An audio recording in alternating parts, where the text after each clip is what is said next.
हे महादेव, ऊपर तक आवाज नहीं जा रही का?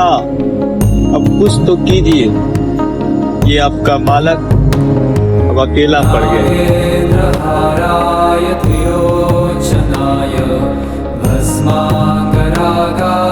महेश्वराय नित्याय शुद्धाय दिगंबराय तस्मै नकाराय नमः शिवाय।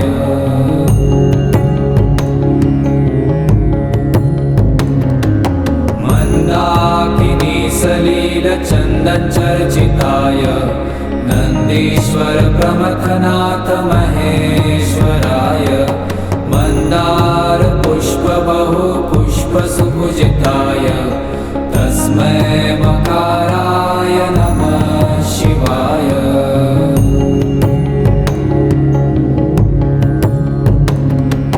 शिवाय गौरी वदनाब्ज वृंद सूर्याय दक्षाध्वरनाशकाय श्रीनीलकंठाय वृषध्वजाय तस्मै शिकाराय नमः शिवाय।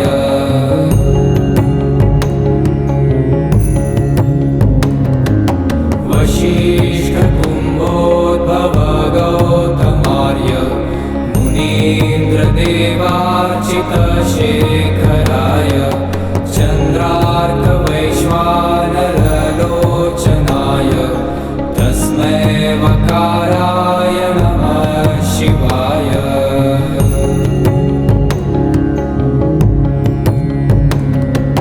यक्ष